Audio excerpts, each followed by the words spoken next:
Voilà, alors avec la permission donc de tout le monde, tout d'abord je voulais vraiment dire un grand bravo à Fabrice qui a ouvert son restaurant ce soir pour ce Shiur Torah. C'est pas facile pour un restaurateur de dire voilà ce soir je refuse des couverts et j'accepte un Shiur Torah. On le remercie de tout cœur et on lui souhaite que ça lui apporte une grande bracha dans toutes ces entreprises Bezrat Hashem. Le dernier restaurant où j'ai fait, le monsieur il m'a appelé 3 jours après, il m'a dit en 3 jours j'ai eu la bracha dans mon restaurant, donc toi on te souhaite une semaine Bezrat Hashem.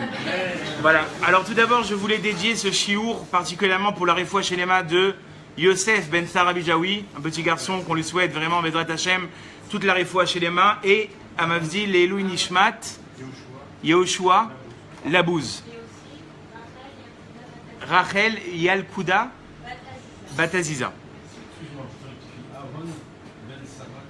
Aaron Ben Sarah Caroline Bijawi Betor Shah Cholé Amo Israël Bezrat Hashem Refoua Shelema Refoua Tanefesh Refoua Tagouf Bezrat Hashem.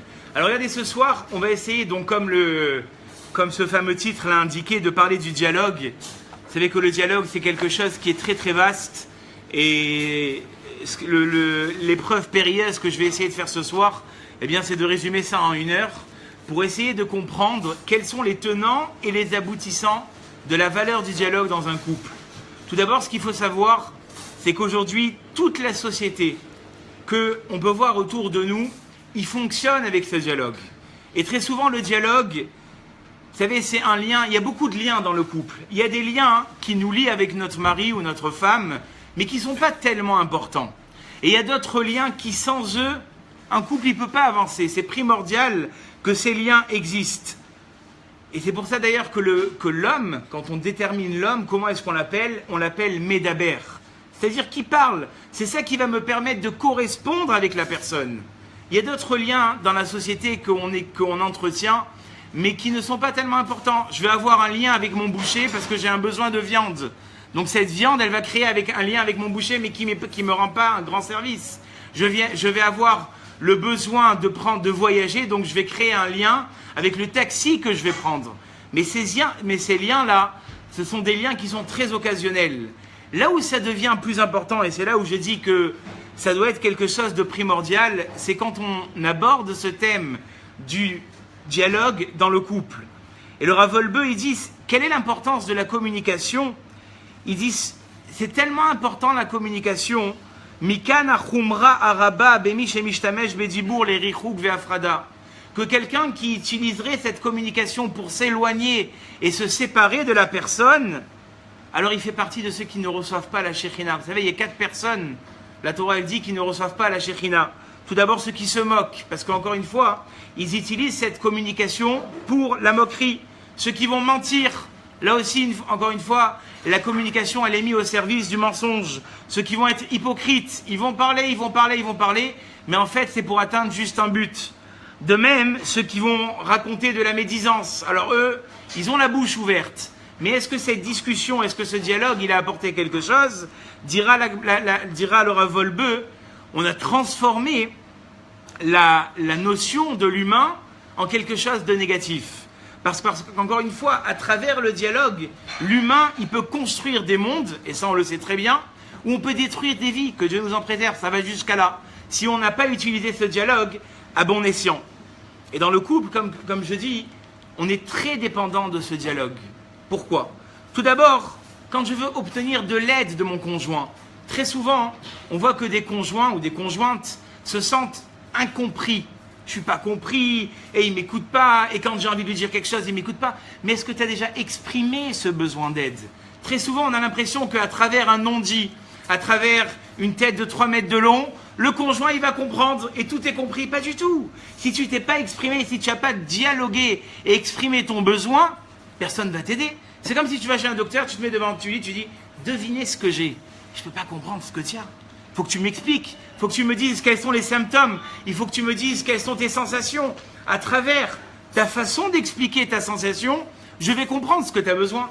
Alors pourquoi les gens, ils n'arrivent pas à comprendre que dans le couple, c'est la même chose? Pareil, quand j'ai besoin d'être aimé et d'être compris de mon conjoint, il faut que je l'exprime. Des fois, j'ai des sentiments. Des fois, j'ai des moments où je suis fier de lui. Des fois, j'ai des moments où j'ai envie de la féliciter. Pourquoi tu ne le dis pas? Dans ta tête, tu te dis, mais quelle chance j'ai, mais dis-le tout haut. Ce que tu penses tout bas à travers le dialogue, tu pourrais l'exprimer. Autre chose aussi, Très souvent, j'ai des demandes. On a tous des demandes. On a tous des attentes. Mais si on n'a pas exprimé cette attente chez le conjoint, il ne pourra jamais comprendre. À travers mon dialogue, à travers le moment où je vais pouvoir exprimer ce que je dois dire, eh bien, à travers ça, mon conjoint, il va comprendre ce que j'ai besoin. Le dialogue aussi, il sert très souvent à pouvoir évacuer mon détresse et mon inquiétude. Très souvent, et surtout au cours d'une journée, tant le mari, tant la femme, tant dans nos occupations, on engrange des détresses et on engrange des inquiétudes. Et la seule personne avec qui je vis le plus, c'est celle avec qui je parle le moins. Et quand je rentre le soir, je suis comme un ouragan. Tant le mari, tant la femme, on est comme des... On a passé une pression, mais il suffirait juste d'en discuter. Mais le problème des fois, et c'est inconscient, comme j'avais dit dans le cours il y a plusieurs mois, j'ai dit qu'entre le mari et la femme, ce qui se passe souvent, c'est qu'il y a ce qu'on appelle une concurrence. Qui est le plus fort? Qui va se montrer quelque part le plus courageux? Et donc si j'exprime mes sentiments, j'ai baissé dans mon courage. Or, c'est pas du tout ça. Le fait de dialoguer est très souvent quand on en discute, mais le mari ou la femme ils disent mais pourquoi tu ne m'as pas dit? J'ai une personne qui peut... Pardon? Ah d'accord, mais ça va reprendre. Des fois il y a des baisses de tension. Et donc, très souvent, ce qu'on aurait pu exprimer, ce qu'on aurait pu dire, et ce que le conjoint aurait pu apporter pour moi, bonsoir Shabatov, j'aurais pu éviter de nombreux problèmes et de nombreux soucis si tout simplement j'avais su exprimer mes demandes. Et très souvent aussi, vous savez, on n'est pas des hommes en béton ni des femmes en béton. Des fois, on a l'impression que quand on va parler à notre conjoint, on va être incompris, comme j'ai dit tout à l'heure. Or, c'est pas vrai. Plus je parle et plus j'exprime mon problème, déjà moi ça me soulage, et la personne ensemble, en face, qui est en face de moi, elle va comprendre, elle va être sensibilisée par mon discours. Donc en fait, qu'est-ce que j'ai fait? Quand je me suis expliqué, tout simplement, j'ai gagné en proximité. Des fois on dit mais je comprends pas, regarde quelle complicité il a ce couple, et regarde nous on a l'impression d'être mariés juste pour dire qu'on est ensemble. Mais ce que tu n'as pas compris, c'est qu'eux, ils ont une complicité qu'ils ont créée au fur et à mesure des années. Une complicité, ça se crée. Une complicité, ça s'exprime, ça se modèle. Mais si on reste chacun sur nos positions et qu'à aucun moment, il y en a un des deux qui dit « Bon, ben maintenant, il faut qu'on discute. Bon, ben maintenant, il faut qu'on s'exprime. » On reste dans le chaos total. Et d'ailleurs, il y a un Rav qui disait, ça c'est une petite parenthèse pour les Shidduchim, pour ceux que vous connaissez qui sont en train de faire des rencontres. Il disait, comment on peut se rapprocher? On a une fille exceptionnelle en face de nous, un garçon exceptionnel, mais on n'arrive pas à fusionner encore. Il disait, le Rav, il faut se confier. C'est-à-dire, je ne vous parle pas de la première rencontre. Le premier soir où on se voit, on reste poli, on ne se vend pas de suite. Mais quand je parle que ça fait 1 an qu'on est ensemble, et qu'on n'a pas arrivé à engager le pas vis-à-vis de cette démarche de fiançailles, il faut se confier un peu. Le fait de se confier, le fait de s'ouvrir, c'est ça qui va quelque part lier les gens ensemble. Ça aussi, je dis que des fois, on se fait beaucoup de cadeaux ensemble. Tiens chérie, je t'ai acheté ça. Tiens chérie, je t'ai acheté ça. Sachez qu'un cadeau sans un mot avec, ça vaut rien du tout.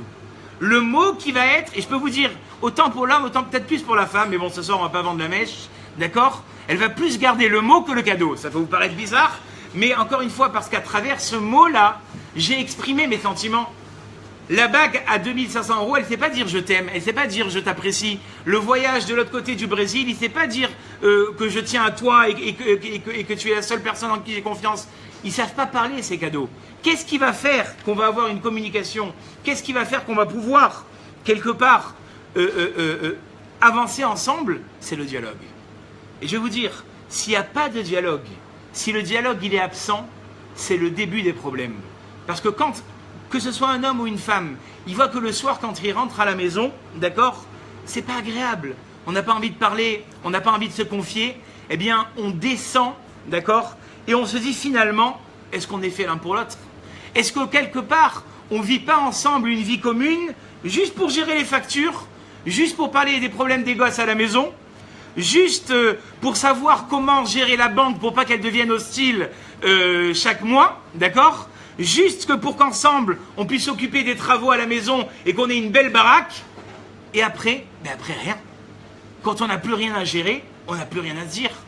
Et donc encore une fois, et on va donner ce soir des méthodes, le fait de dialoguer, le fait de pouvoir petit à petit donner une importance à ce discours, eh bien quelque part, on va pouvoir créer Shabbat Tov. On va pouvoir créer des affinités.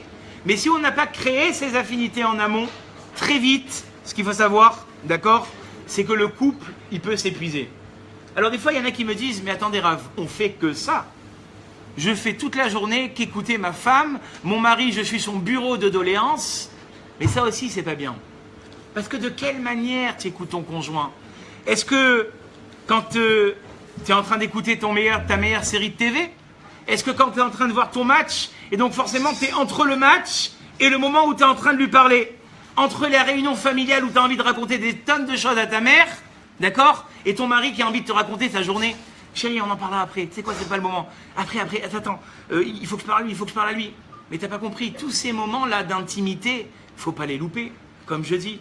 Les moments où justement on a l'occasion de se retrouver, c'est sûrement pas le moment de regarder son portable. Les moments où après toute la journée et la tempête qui est passée, les enfants, enfin, ils sont partis dormir, c'est pas le moment où il faut regarder ton émission télé. T'as un moment avec ta femme, t'as un moment avec ton mari. Et si tous ces moments-là, ils sont loupés, alors forcément, bien que tu discutes, mais comment tu discutes? Ça va? Oui. Ça s'est bien passé? Oui. T'as faim? Non. Bonne nuit? Bonne nuit. Ça, c'est pas une discussion. Mais très souvent, c'est ça. Je vous dis, en semaine, ça peut être ça. Parce qu'on a encore des dossiers à régler, parce que maman, elle compte sur mon appel de la semaine, et parce que le petit, il a besoin de moi. Et donc, les discussions, elles sont très, très, très vite limitées. Et encore une fois, je vous dis, ou alors on peut montrer un désintérêt. Le mari, il est tout feu, tout flamme, ou la femme, elle est tout feu, tout flamme pour raconter ce qui lui est arrivé dans la journée. Et toi, tu m'écoutes? Oui, oui, oui, oui, oui, oui, paf, et elle s'endort. Et en fait, elle n'a pas, excusez-moi,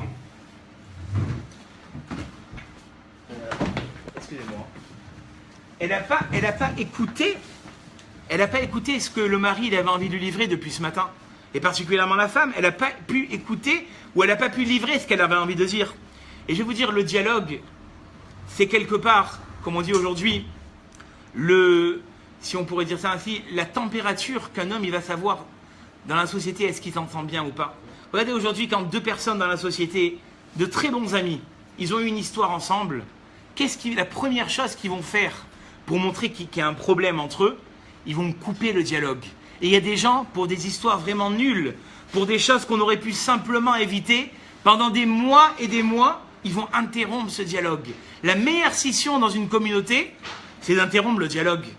Et donc, quelque part, ce qu'Hachem m'a donné pour pouvoir communiquer, pour pouvoir m'exprimer, comme on a dit, l'humain s'appelle un médaber, je l'ai pris, je l'ai mis à la poubelle. Et donc, la personne, elle va vivre toute une vie sans pouvoir, à aucun moment, savoir si dans le couple qu'elle est en train de vivre, elle vit une réelle histoire, un véritable développement, ou c'est juste qu'on a pris des responsabilités ensemble et que ces responsabilités, c'est elles qui vont garder ma vie. Et c'est pour ça que Shlomo Ameler, il a parlé d'une façon très très crue. Il a dit la mort et la vie sont entre les mains de la langue. Pourquoi est-ce qu'il a dit ça? Bien, c'est très simple. Parce qu'encore une fois, comment un homme, il évalue si vraiment il est dans la société? Si vraiment il a un cercle d'amis chez qui il peut se confier, s'il arrive à créer un dialogue. Aujourd'hui, les gens qu'on choisit pour discuter, les gens avec qui on est intéressé à parler, c'est ceux avec qui je peux élaborer un dialogue. Eh bien, c'est la même chose. Qu'est-ce qui va évaluer si mon mariage en vaut le coup? Et je pèse pas mes mots ce soir. Est-ce que mon mariage, comme a dit Shlomo Ameler, n'est pas mieux que la mort? C'est si je peux dialoguer. On peut tuer quelqu'un psychologiquement si on ne lui a pas laissé parler. Très souvent, les gens, comme on verra à la fin du cours, ils disent « Moi, la vérité, je suis pas fait pour parler. C'est pas mon truc. J'ai jamais été un homme de parole. Je sais pas m'exprimer. Mes sentiments, même ma mère, elle savait pas ce que je pensais à l'époque. » Ça veut rien dire. On verra pourquoi. Et en général, je vais vous dire la vérité, on se sert tellement mal du dialogue.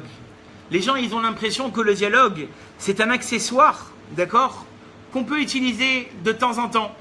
Et c'est pour ça que quand on communique dans le couple, très souvent, on va sortir des mots qu'après on se dit « mais je suis malade d'avoir dit ça ».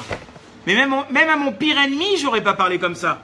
Seulement, on est en freelance. Ce qui sort de ma bouche, ce que j'ai sur mon cœur, je le dis à ma femme. Ce qui sort de mon cœur, je le dis à mon mari. C'est pas grave, il faut qu'il sache ce que je sens. Alors que quand on est dans un entretien d'embauche, quand la journée que je vais passer avec mon client, ça va me faire mon année. Depuis 3 jours avant, j'étais déjà en train d'écrire exactement ce que j'allais lui dire. Ça, je vais lui dire, ça, je vais pas lui dire. Si je lui dis ça comme ça, si je mets ma main sur la table, vous savez qu'il y a des gens aujourd'hui qui coachent pour pouvoir gagner des entretiens d'embauche. Vous le savez ça. Et quand on est devant son mari et sa femme, c'est freelance total. Quand on va voir un grand rave, on a l'impression d'être devenu des saints avec des ailes. Quand on parle à un rave, on n'ose même pas ouvrir la bouche. On devient le plus grand poète, le plus grand littéraire, le plus grand flatteur, la première dame de France. C'est extraordinaire. Comment est-ce qu'on est capable de parler? Et quand on se retrouve dans le couple, au sein d'un couple, et que les barrières de la honte, moi je dis toujours, c'est pour ça qu'on fait la bracha au khatan et à kala, on dit gila, rina, ditsa, vechedva, ava, varva, shalom, vereu, tu sais quoi tout ça?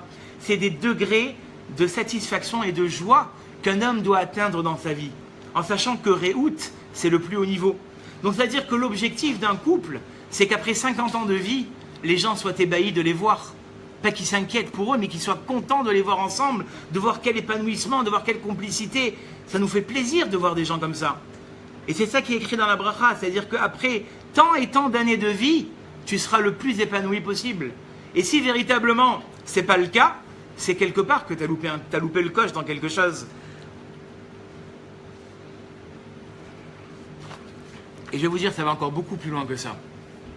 En général, quand on parle aujourd'hui, et quand on discute avec notre couple ou qui que ce soit, très souvent, c'est pas le cerveau qui est en train de parler, c'est le corps. Le corps, librement, il s'exprime et il dit ce qu'il pense. Regardez bien ce qui est écrit dans le Maharal, je voulais vous ramener ici. Le Maharal, il dit « Velo matzati la gouftov et la shtika » comme diraient les Français aujourd'hui, le silence est d'or. La meilleure façon que j'ai trouvé de calmer les choses, c'est de se taire. Dit le Maharal, pourquoi? Quand quelqu'un il se tait, quand quelqu'un il réfléchit à ce qu'il va dire, il est beaucoup plus lucide. Alors que des fois, et on va voir que des fois malheureusement, c'est pas trop possible, quand on est en couple, ou quand on est entre des amis, le cerveau il est en freelance total. Il laisse la bouche s'exprimer et on sort des trucs, puis juste qu'il y ait un petit peu d'alcool ou juste qu'il y ait une ambiance un petit peu détendue, on va dire des choses que toute notre vie on risque de regretter. Et les femmes, c'est des championnes pour ça. Après 10 ou 15 ans, elles vont dire, tu te rappelles le soir au Kikar, quand il y avait le cours de Rav Chokron il y a 15 ans, et que j'étais habillé de telle et telle manière, tu m'as dit telle et telle chose. Les femmes, elles retiennent tout à ce niveau-là. Et elles ont raison. Et ça veut dire que quelque part, si nous les hommes, parce que nous on oublie très très vite, ou même la femme, si elle dit des choses très blessantes, sans réfléchir à ce qu'elle va dire, eh bien pendant des années, ces paroles, elles vont être marquées. Et comme on avait dit dans les cours précédents, très souvent, ces choses-là, elles vont faire de nous ce qu'on est. C'est-à-dire que si j'ai un conjoint toute la journée dit t'es pas intelligent, t'es pas intelligent, t'es pas intelligent, même les capacités que tu avais au début de ton mariage, tu vas te retrouver comme une serpillière. Et si tu as répété toute ta vie à ta femme qu'elle n'était pas élégante, qu'elle était maladroite, qu'elle ne savait pas s'occuper de ses enfants, elle ne sera pas élégante, elle sera maladroite et elle ne saura pas s'occuper de ses enfants. Alors qu'au début, c'était une championne. Alors qu'au début, toutes ses copines, elles t'ont dit, c'est une fille exceptionnelle, elle a toujours été vivante. Et pourquoi elle n'est plus comme ça aujourd'hui? Mais parce que c'est toi qui l'as rendue comme ça. C'est parce qu'à travers tes mots blessants et tes choses que tu t'es dit, oh ça va, ça fait tellement longtemps qu'on se connaît, c'est pas bien grave. Pas du tout. Pas du tout. Et c'est pour ça que, juste avant de continuer, si vous voulez prendre vos commandes chez Fabrice, avec plaisir, comme ça il pourra, après, voilà, n'hésitez pas à continuer ce que vous avez à faire. Et la Mishnah, dans un vote, qu'est-ce qu'elle dit? Le'olam yehe adam zanav le'arayot velo zanav la shoalim. Il vaut mieux être la queue d'un lion que la queue d'un renard. Ça veut dire quoi? On est en géologie? On fait de la zoologie dans la Torah? Pas du tout. Les Chachamim m'expliquent que le lion, il ne retourne jamais sa tête vers l'arrière. Il envoie sa queue vers l'avant, mais c'est toujours son sechel, c'est toujours son intelligence qui dirige son comportement. Alors que le renard, on peut trouver un renard des fois qui tourne en rond, en train d'essayer de rattraper sa queue. Et donc en fait, au lieu d'utiliser son cerveau, qu'est-ce qu'il utilise? Ce qui est derrière lui. Et donc, dit le Rav Simcha Cohen, c'est ça le but du dialogue. Qu'à aucun moment je puisse dire quelque chose à mon conjoint ou à ma conjointe qui ne soit pas calculé. Nous, comment ça fonctionne dans nos têtes? On se dit 10 ans de mariage, 3 gosses, des petits-enfants, bientôt si Dieu veut. Pourquoi je ne me permettrais pas de dire ce que je pense à ma femme ou à mon mari? Voyons David, qu'est-ce qui t'arrive? Voyons Sarah, alors je t'ai jamais vu dans cet état? Mais pas du tout. Ça veut dire qu'à aucun moment, je peux me permettre de dire de toute façon, on se connaît, et puis laissons libre, soyons des gens libres, la liberté d'expression. Bon, alors vous allez me dire, je crois, il nous a saoulés depuis tout à l'heure avec son truc de dialogue. Qu'est-ce qu'il faut faire alors? Alors je vais vous dire, ce soir, je vais vous faire une petite leçon, d'accord? C'est le Rav Simcha Cohen qui nous l'a fait à l'époque, un des plus grands médiateurs familiales d'Israël et un des plus grands conférenciers, de ce qu'on apprend en conférence. Ah, vous allez dire, mais quel rapport? Vous allez voir. Comment un rabbin doit parler, comment un conférencier doit parler, et comment un professeur, en d'autres termes, comment est-ce que tous ceux qui ont fait de leur métier le dialogue, d'accord, le discours, comment est-ce qu'ils doivent parler? Et vous allez comprendre comment est-ce que ça se joue. Le premier principe qu'on a en conférence, et là je vais vous relever des secrets, c'est que beaucoup plus important est la forme dans laquelle je vais m'exprimer, la façon dont je vais dire les choses que le contenu. Quand on est en train de faire des études justement même d'orateur, de conférencier, peu importe, ce sur quoi on travaille, c'est pas tellement le contenu, c'est comment est-ce que je vais exprimer ma façon de parler. C'est-à-dire que la communication professionnelle, c'est pas tant le contenu. Et à mes risques et périls, ce soir, je vais vous dire quelque chose qui peut-être m'engage, mais qui est très très souvent le cas. On préfère une personne qui a rien à dire, mais qui le dit d'une façon tellement magnifique qu'on est captivé du début à la fin. Donc peut-être que ce soir, je suis en train de vous captiver, mais qu'en fait, je dis rien. C'est pas grave. Alors que des fois, on va avoir des conférenciers, des rabbins, bonsoir, des gens exceptionnels qui vont nous parler et ils ont des choses exceptionnelles, ils vont nous faire décoller au 90e étage, mais tu n'as qu'une seule envie à ce moment-là. Quand ils sont en train de parler, tu n'as qu'une seule envie, d'inventer une machine pour le futur pour que ça se termine. Tellement tu n'aimes pas l'écouter, tellement quand il te parle, ça veut dire quoi ça? Qu'est-ce que ça veut dire? Ça veut dire qu'en fait, qu'est-ce qui passe comme discours? C'est un discours qui est dit d'une façon qui est audible et qui est acceptable. Je vais plus facilement écouter quelqu'un avec qui j'ai du plaisir de comprendre ce qu'il est en train de dire qu'une personne que tout ce qu'elle est en train de dire, d'abord elle le dit mal, elle le dit d'une façon éteinte, elle le dit d'une façon angoissante, elle le dit d'une façon accusatrice. Ça passera pas. Pourtant, le premier rabbin, il a des choses exceptionnelles à dire, mais il s'exprime d'une façon tellement maladroite qu'on n'a qu'une envie, c'est de sortir de la synagogue. Et l'autre rabbin, qui est en train de te vendre des choses que tu connais depuis des années, t'es en folie quand tu l'écoutes.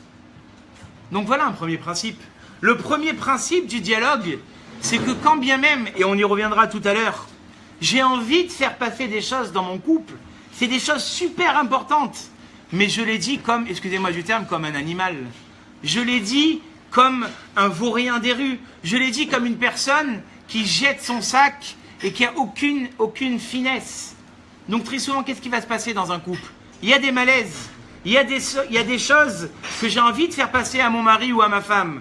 Seulement, je m'exprime tellement mal, j'ai peut-être un ton tellement accusateur, j'ai peut-être une angoisse en moi que je communique à la personne qui est en face de moi, que jamais elle voudra t'écouter. C'est sûr que c'est important ce que tu as à dire. C'est sûr que la personne qui vit avec toi, elle a besoin de comprendre qu'elle doit changer. Mais comment tu t'exprimes? On vient de voir juste maintenant que l'orateur professionnel, son premier travail, c'est comment il va faire passer les choses. Vous savez que les journalistes aujourd'hui, ils passent plus de temps à savoir comment mettre leur article en page que ce qui va être écrit dedans. Est-ce qu'il faut mettre des mots un peu plus gros? Qu'est-ce qu'on met en première page? Qu'est-ce qu'on met en deux? Pourtant, tout est intéressant. Ils savent vous vendre, il n'y a pas de problème. Hein. Un journaliste, il vous fait d'une toute petite histoire un monde.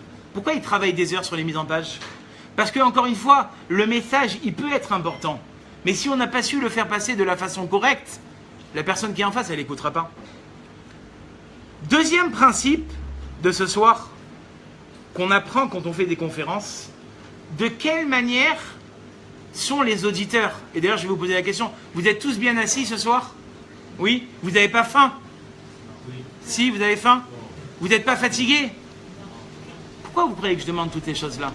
Parce que très souvent, on va faire un discours exceptionnel, mais les gens, ils sont mal assis, les gens, ils ont faim, les gens, ils ont chaud. Alors chez Fabrice, tout est chaud, tout est bien, tout est agréable, mais il y a des endroits où on est assis et c'est pas agréable. Deuxième leçon qu'on apprend dans le dialogue, quand on veut faire une conférence, d'accord, c'est est-ce que les auditeurs qui sont assis en face de moi, ils sont en bonne condition d'écoute.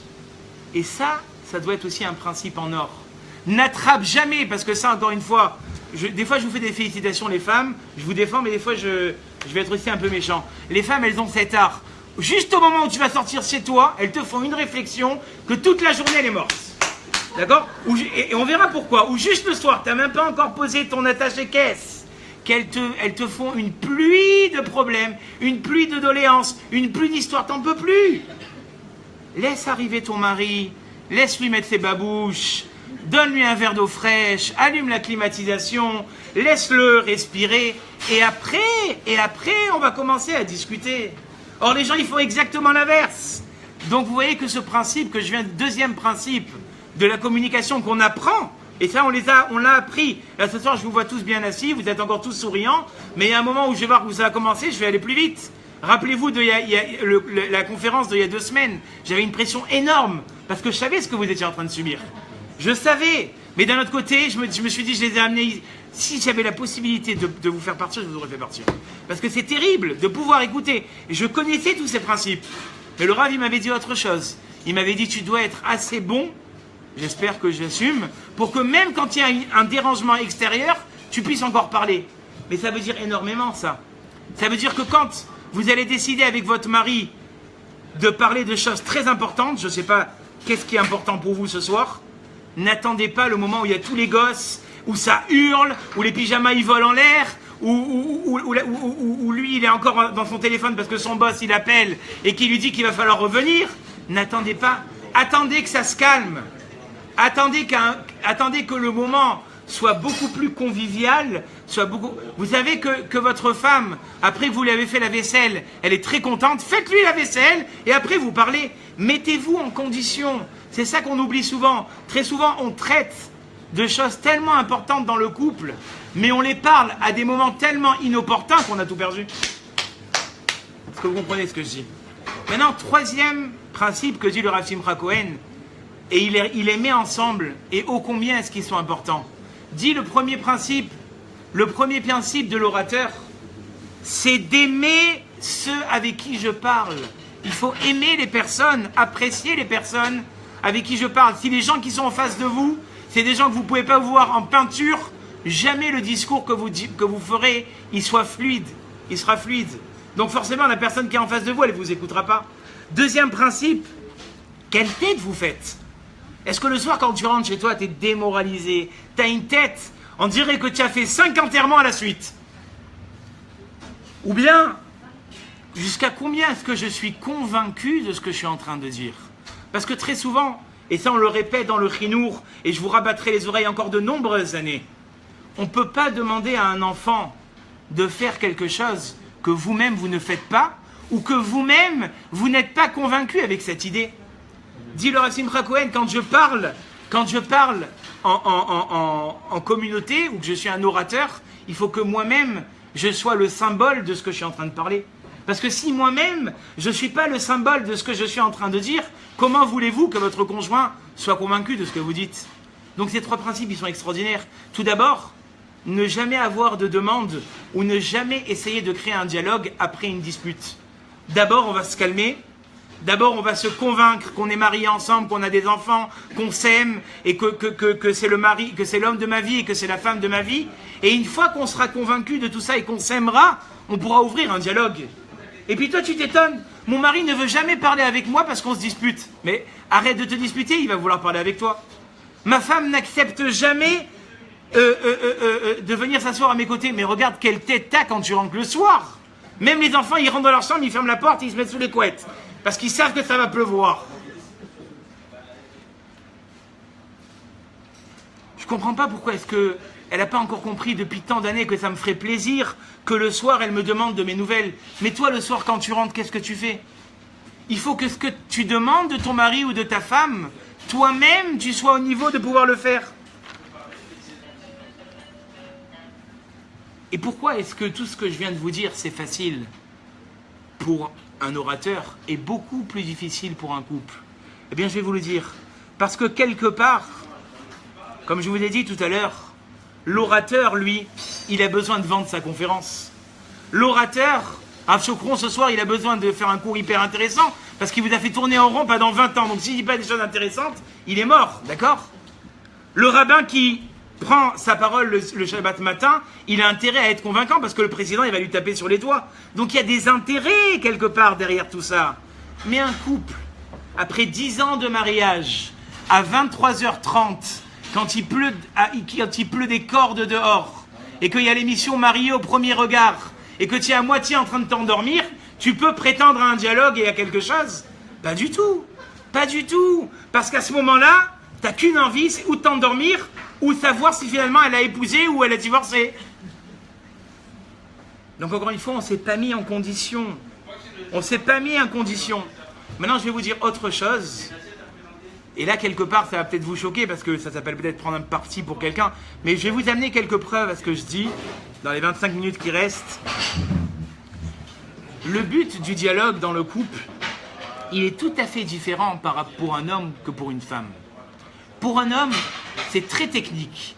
Quand un homme il commence à parler, c'est ou qu'il a besoin de créer un lien d'amitié, donc il y a un intérêt derrière, ou qu'il a une affaire où il faut qu'absolument il comprenne comment ça fonctionne, ou qu'il doit intégrer un groupe professionnel et donc il va parler des heures, ou qu'il a besoin de comprendre un mécanisme matériel ou financier, et c'est tout.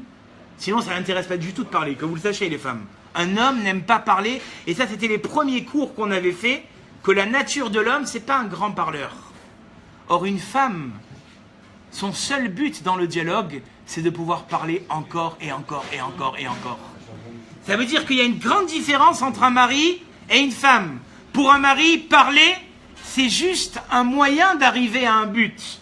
Pour une femme, parler, c'est le but en soi.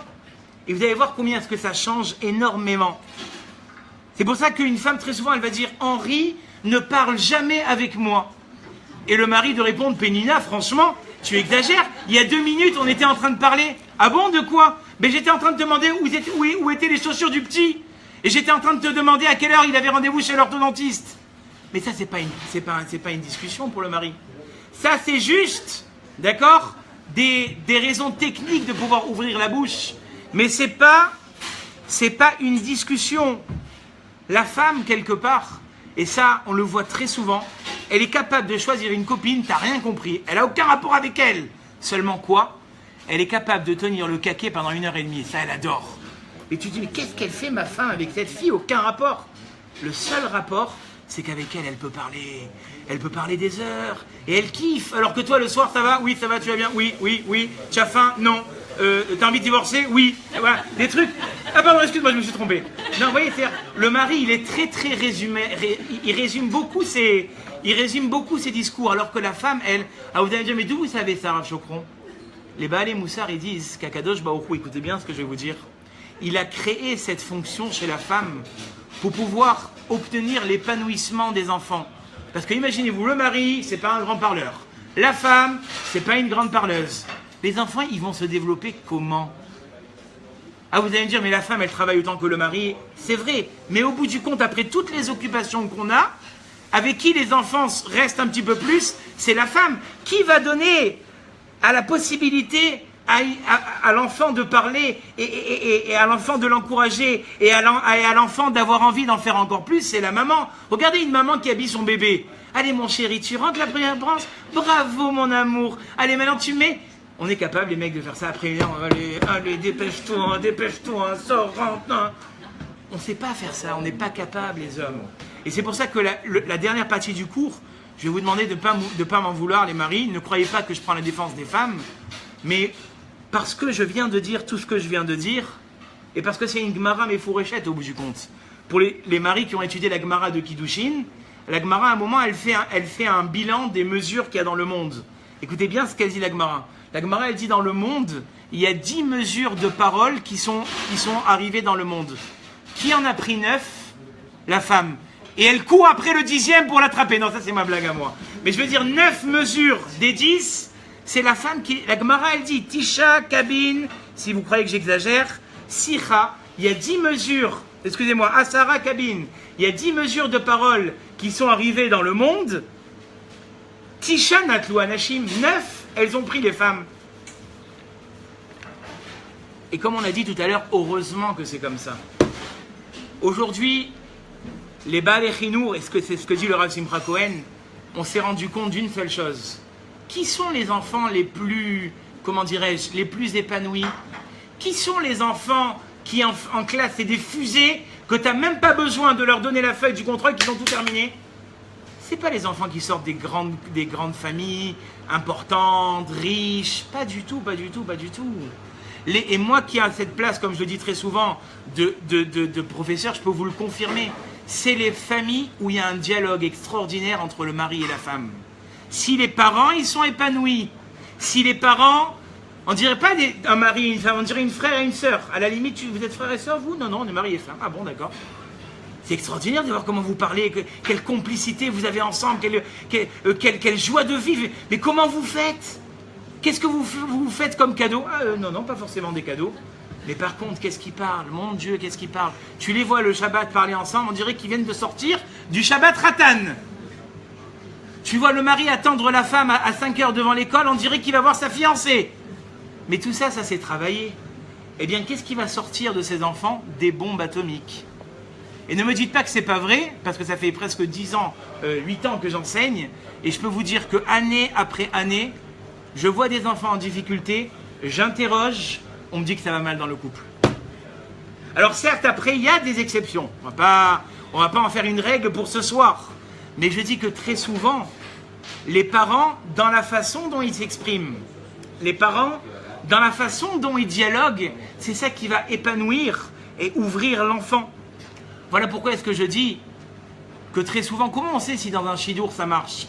Des fois, on est très maladroit et on se demande est-ce que ce shidour qu'on est en train de faire, il marche? Vous savez comment on fait? Combien de temps vous avez parlé ce soir? S'il te dit qu'il a parlé même pas 30 minutes et qu'il est en train de voir la montre pour que la 39e minute elle passe, tu peux être sûr que ça ira pas plus loin. Mais si le garçon ou la fille te dit écoute, ce soir, je peux t'étonner, mais j'ai pendant 2h30, on a parlé, on n'a pas eu le temps de parler. C'est que ça fonctionne. C'est qu'il y a, et c'est pour ça, nous quand on fait des shidduchim ou quand on est madri, khatanim, c'est après la chose qu'on demande, est-ce qu'il y a un dialogue qui se fait, ou bien vous êtes toutes les 2 minutes en train de regarder votre montre pour dire quand est-ce que c'est fini, qui va me lâcher ce Allah ou cette, je sais pas comment on l'appelle, que je puisse enfin m'en aller. C'est que ça marche pas. Donc quelque part, on doit être prêt à ouvrir ce dialogue. Et comme j'ai dit, autant, et ça on le répète, surtout au début du mariage. Si vous avez des jeunes mariés, dites-leur, et ça je le supplie à ceux que je prépare, les premières années du mariage, c'est tellement important parce que les Baalei Moussar ils disent « Akol oler batara atrala ».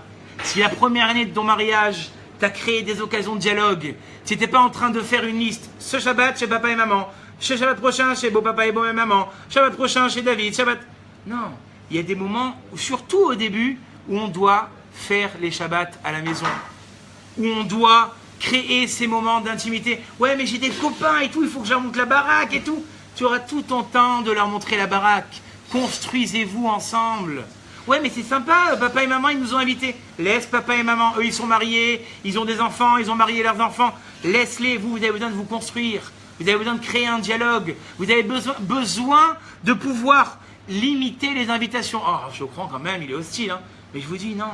Parce que quand on invite, forcément, d'abord, on ne peut pas parler, parce qu'on ne peut pas dire ce qu'on a envie de dire, alors qu'on a Jessica et David en face, nos meilleurs amis. Et puis après, forcément, il y a des comparaisons qui se fassent. Regarde, moi je suis là, comment il parle à sa femme et lui. Les comparaisons se créent très très rapidement. Et ça, en Israël, très souvent on prend les rabbinim pour des extrémistes. Ils disent, les jeunes couples, ne vous invitez pas. Oh là là, des braques, les religieux, c'est pas grave, même si tu n'as pas de kippa, et même si tu te balades en pantalon, c'est pas grave, n'invite pas des gens à la maison. C'est pas une question de religieux, c'est une question d'épanouissement. Quand on est au début du mariage, on se découvre, et quand on a besoin de se découvrir, il faut surtout pas qu'on vienne nous déranger autour de ça, autour de cette découverte. Et ce qu'on entend souvent, comme j'ai dit tout à l'heure, et c'est ce que j'ai commencé par le cours au début, moi je suis pas fait pour le dialogue. Moi je suis un mec, je te dis la vérité, même au boulot, je rentre, je fais les appels que j'ai à faire, après je ferme la porte de mon bureau et que personne ne me dérange. Pourquoi tu veux que j'aille parler? Les gens qui disent ça, demandez-leur si un matin, ils se sont demandé s'ils n'étaient pas faits pour le travail.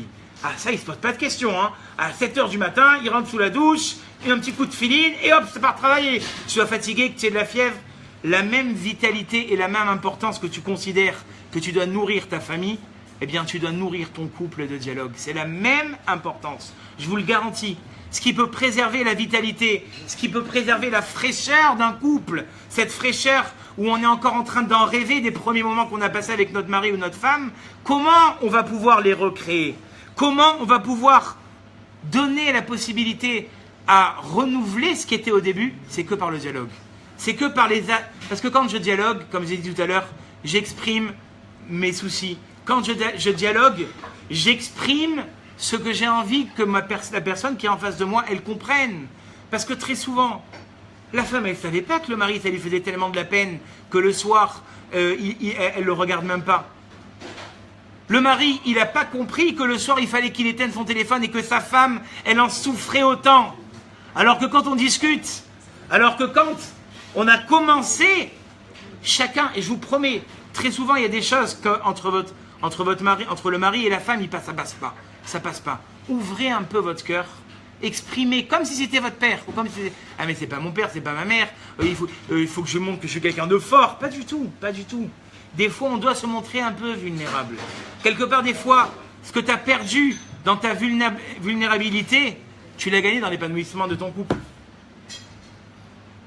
Et on comprend mieux, comme j'ai dit tout à l'heure, que, et c'est là où je me dis, je vais m'excuser par rapport aux maris qui sont assis ce soir, on comprend mieux pourquoi des fois une femme, elle va demander à te parler juste quand c'est pas possible. Vous avez jamais remarqué quand vous êtes au téléphone, il y a la femme qui parle à côté, mais arrête de parler quand tu es au téléphone. Ou juste quand vous appelez votre père ou votre mère, la femme elle est à côté, chérie, mais tu peux leur dire, mais laisse-moi parler. Ou alors quand vous êtes en train de kiffer avec un copain une discussion, moi des fois ici j'appelle des copains, j'entends la femme parler derrière. Mais c'est normal, parce que la femme elle est en train de se dire, attends 2 secondes. Avec les autres, tu kiffes parler, hein. Mais avec moi, on t'entend jamais, hein. Et donc la femme, inconsciemment, quand elle voit que tu as ouvert ce discours avec les autres, elle se dit finalement, pourquoi pas avec moi? Pourquoi uniquement avec l'autre? Ou alors très souvent, un homme va se plaindre de toujours, ma femme, je rentre des réflexions, je sors des réflexions, je m'occupe des enfants, des réflexions. Vous savez ce que c'est ces réflexions? C'est tout simplement, c'est pas qu'elle en a contre vous, elle vous invite au dialogue, certes, très très maladroitement, mais toutes ces réflexions, c'est pas qu'elle a décidé d'être votre juge ou d'être votre coach personnel, c'est qu'elle a envie de parler avec vous. Et donc comme elle ne trouve pas le moyen de pouvoir l'exprimer d'une autre manière, elle va en faire des réflexions. Ou alors des fois, comme j'ai dit tout à l'heure, quand un mari il rentre le soir, c'est la pluie des doléances. Et regarde ce qui s'est passé à la boulangerie, et mon boss il m'a parlé comme ça, et elle, quand je l'ai vu elle m'a parlé comme ça, et les enfants ils ont été insupportables, et la machine à laver elle s'est cassée, et qu'est-ce qu'on va faire pour le Shabbat? Oh, doucement, doucement. Alors il y a 2 raisons à ça, je vais vous le dire. La première raison, comme j'ai dit tout à l'heure, c'est que la femme elle est tellement dans ce besoin et dans cette démarche de parler, que dès que tu arrives, elle veut te prendre à toi. Et c'est pour ça que je vous dis toujours, la meilleure, tant pour le mari, tant pour la femme, la première demi-heure quand on rentre le soir, que chacun est rentré du boulot, Kodesh, Kodashim. Comme Shabbat, on éteint les portables, ça paraît fou, hein. D'ailleurs, on est en train de mettre un système avec un copain en place pour créer ces petites boîtes qui paraissent un peu débiles, mais qui vont nous aider à ne plus utiliser nos portables, parce qu'ils sont fermés dans des boîtes avec des codes. Ceux qui les voudront seront les bienvenus, mais si tu n'as pas besoin de la boîte, dites-vous, vous êtes des grands garçons quand même, des grandes filles, la première demi-heure où on rentre, je prends mon portable, ne l'éteins pas, c'est pas grave, mets-le dans un coin, et tu discutes, tu kiffes avec tes enfants, tu kiffes. Parce qu'au bout du compte, la vie, elle va à 300 à l'heure. Métro, boulot, dodo, métro, boulot, dodo. Et donc, les années, elles passent. Et tiens, le petit, il a déjà 13 ans. Tiens, ça fait déjà 15 ans qu'on est mariés. Tu regardes les photos du mariage.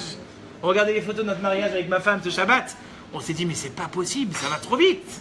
Ça va trop vite. Et oui, ça va trop vite. Pourquoi ça va trop vite? Parce que justement, il n'y a pas eu ces points de rencontre. Il n'y a pas eu ces points où on a régénéré cette envie d'être ensemble. Deuxième raison, parce que je vous en ai dit une première, la femme, elle a tellement besoin d'être proche de son mari, comme ce qui était pour les premiers shiurim, et qui se rappelle ce que j'avais dit, on va pas refaire le shiur, que quand le mari n'est pas là, et qu'à la fin de la journée, écoutez bien ça, les hommes, elle raconte à son mari tout ce qui s'est passé, elle le prend dans les moments où il n'était pas là, Et en fait, elle le fait exister dans les moments où il n'était pas là. Donc même quand tu n'étais pas là, je t'ai pris avec moi ou tu n'étais pas. Ça, c'est extraordinaire. Tous les moments où tu n'étais pas et je me suis débrouillé tout seul, le fait que je vais te le raconter maintenant, je t'ai pris avec moi et on était ensemble parce que je t'ai raconté. Donc combien c'est important d'écouter ça. Et comme je l'ai dit tout à l'heure, il existe de nombreuses façons, de nombreuses conditions pour ce dialogue. Quand on se parle, on se regarde dans les yeux. Ah, vous allez dire, Chocron, ça va, on sait comment parler. Je vais vous raconter une histoire. Il y a une fois, une femme et un mari sont venus devant Rav Simcha Cohen et ils n'en pouvaient plus. La femme, elle a dit, j'en ai marre. J'en ai marre. Pourquoi? Mon mari, quand je lui parle, il ne me regarde jamais. Mais et le mari, qu'est-ce qu'il disait de son côté? Mais je te jure que je t'écoute. Je t'ai jamais regardé, mais je t'écoute. Non, tu me regardes jamais, tu es toujours en train de faire quelque chose d'autre. Qu'est-ce qu'on s'est rendu compte? Le mari faisait quoi dans la vie? Il était taximan. Et donc toute la journée, son habitude de dialogue, en fait, elle était de regarder la route, parce qu'il vaut mieux regarder la route, et il discutait avec le client. Et donc il n'arrivait plus à dissocier ces moments où il était avec ses clients du moment où elle était avec son couple. Pour lui, le dialogue du travail, c'était celui qui allait marcher à la maison. Or la femme, elle se sentait jamais écoutée. Mais lui, il reprenait tout simplement ses habitudes de la semaine. Donc c'est ça qu'il faut comprendre. La façon dont tu dialogues toute la journée, c'est pas la façon dont tu vas dialoguer avec ton épouse ou avec ton mari. C'est une façon beaucoup plus attentionnée. C'est important d'acquiescer du visage. Quand vous parlez, allez, arrêtez, pas jusqu'à là, Rav Chocron. Je vais vous dire, nous qui sommes conférenciers, on s'est rendu compte de quelque chose. Vers où on regarde quand on parle? Vers les personnes qui font comme ça.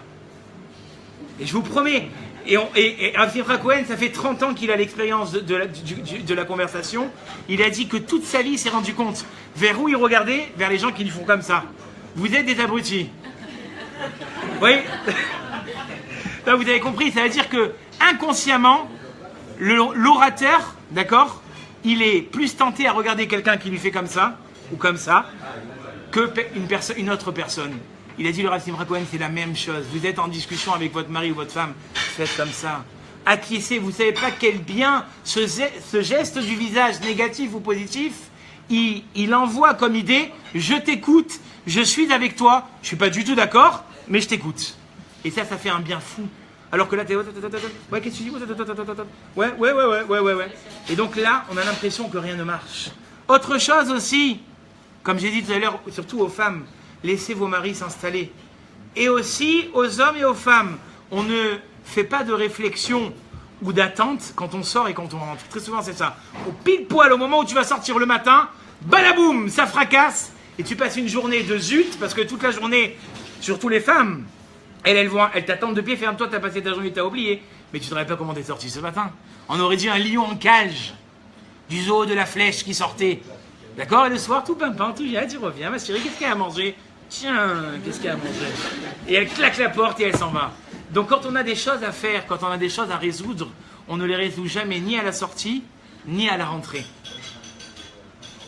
Baruch ata bevoecha ou baruch ata betzetecha. Exactement, Stéphane, Chazak ou Baruch. Et faites un temps de dialogue. Faites un temps de dialogue. Au début, ça va vous faire tout bizarre. Vous allez, qu'est-ce qui t'arrive, chérie? Où t'as mal? Non, j'ai pas mal, je veux discuter. Faites un temps fixe. Et ces temps fixes, c'est ça qui va vous permettre de pouvoir continuer ce dialogue.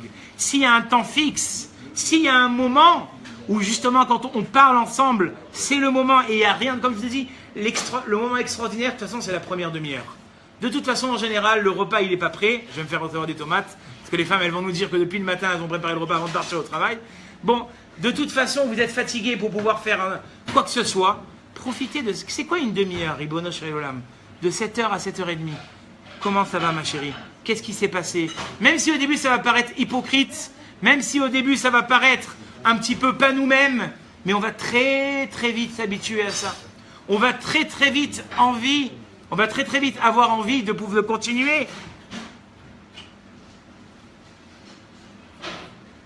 Et comme on a dit tout à l'heure, ça aussi c'est très important, je terminerai par ces 2 points.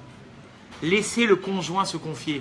Parce que très souvent, le mari ou la femme, ils vont se confier, ils vont vous dire leurs angoisses. Mais qu'est-ce que vous faites? Oh, mais quel abruti! Mais qu'est-ce que t'as fait? Mais t'es une bonne à rien! Mais t'es un malade! Mais... Attends, je comprends pas quelque chose. Elle ou lui, ils ont fait l'effort de se confier. Elle ou lui, ils ont fait l'effort. Et c'est dur pour eux, parce que, comme je disais tout à l'heure, il y a il y a cette tacharout, d'accord? Il y a cette, comment on dit en français, une tacharout? Il y a cette concurrence. Et on est passé à travers cette concurrence. Et toi, au lieu d'accepter et de dire, je comprends mon chéri, c'est pas grave. C'est quoi, c'est pas grave. La prochaine fois, tu réussiras mieux. C'est pas grave.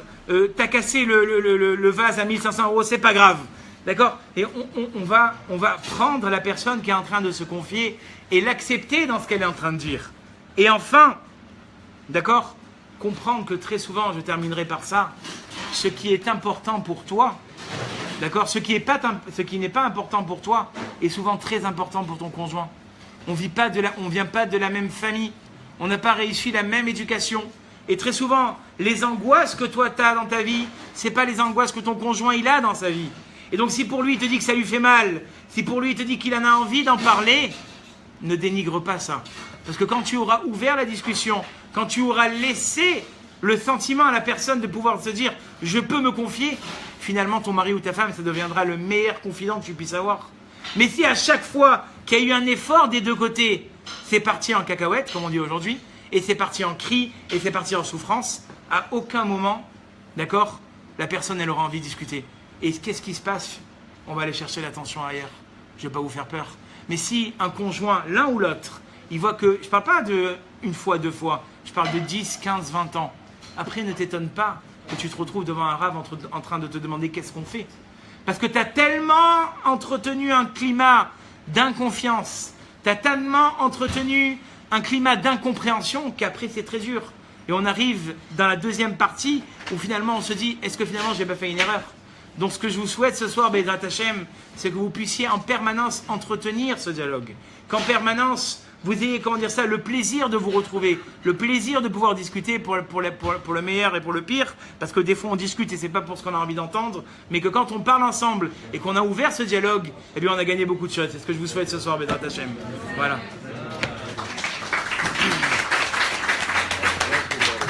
Moi aussi.